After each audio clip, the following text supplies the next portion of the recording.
বিজ্ঞান বলে একজন প্রাপ্তবয়স্ক সুস্থ পুরুষ একবার সহবাস করলে যে পরিমাণ বীর্য নির্গত হয় তাতে 40 কোটির মতো শুক্রাণু থাকে। লজিক অনুসারে মেয়েদের গর্ভে যদি এই 40 কোটি পরিমাণ শুক্রাণু স্থান পেত তাহলে 40 কোটি বাচ্চা তৈরি হতো। এই 40 কোটি শুক্রাণু মায়ের জরায়ুর দিকে পাগলের মতো ছুটতে থাকে।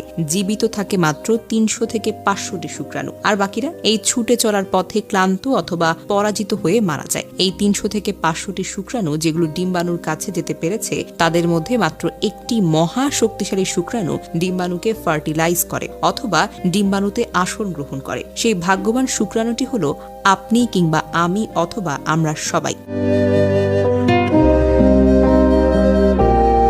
কখনো এই মহাযুদ্ধের কথা আপনার মাথায় এসেছে?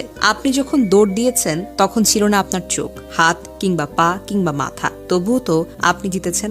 আপনি যখন দৌড় দিয়েছেন তখন আপনার ছিল না কোনো সার্টিফিকেট, ছিল না মস্তিষ্ক, তবু আপনি জিতেছেন। আপনি যখন দৌড় দিয়েছেন তখন আপনার ছিল না কোনো শিক্ষা, কেউ সাহায্য করেনি আপনাকে, তবুও তো আপনি জিতেছেন। আপনি যখন দৌড় দিয়েছেন তখন আপনার একটি গন্তব্য ছিল, সেই গন্তব্যটিকে উদ্দেশ্য ঠিক রেখে একা একাগ্রচিত্রে দৌড় দিয়েছিলেন। শেষ অবধি আপনি জিতেও ছিলেন। বহু বাচ্চা মায়ের পেটে নষ্ট হয়ে যায় কিন্তু আপনি মারা যাননি, পুরো 10টি মাস পূর্ণ করতে পেরেছেন। বহু বাচ্চা জন্মের সময় মারা যায় কিন্তু আপনি টিকে ছিলেন। বহু বাচ্চা জন্মের প্রথম 5 বছরেই মারা যায় কিন্তু আপনি এখনো বেঁচে আছেন। অনেক শিশু অপুষ্টিতে মারা যায় কিন্তু আপনার তেমন বড় কিছুই হয়নি।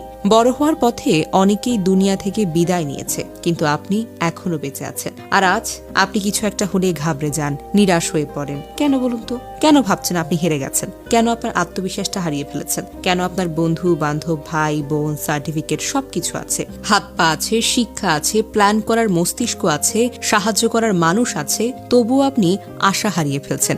যখন আপনি জীবনের প্রথম দিন হার মানেননি, 40 কোটি শুক্রাণুর সাথে মরণপণ যুদ্ধ করে ক্রমাগত দৌড় দিয়ে কারো সাহায্য ছাড়াই প্রতিযোগিতায় একাই জয়ী হয়েছেন, তাহলে আজ হতাশ কেন? কেন আপনার লাইফ থেকে কেউ চলে গেলে আপনি মেনে নিতে পারেন না? কেন আপনি কিছু একটা হলেই ভেঙে পড়েন? কেন বলেন আমি আর বাঁচতে চাই না? কেন বলেন আমি হেরে গিয়েছি? এমন হাজারো কথা তুলে ধরা সম্ভব, কিন্তু আপনি কেন হতাশ হয়ে পড়ে আছেন? আপনি কেন হারবেন? কেন হার মানবেন? আপনি শুরুতে জিতেছেন, আপনি শেষেও জিতবেন, মাঝপথেও আপনি জিতবেন। নিজেকে সময় দিন, আপনার মনটাকে প্রশ্ন করুন কি প্রতিভা আছে আপনার। মনের চাওয়াকে সব সময় মূল্য দিন, দেখবেন আপনি জিততে পারবেন। শুধু নিজের মনের জোর নিয়ে যুদ্ধ করতে থাকুন, দেখবেন একদিন আপনি জিতে যাবেন।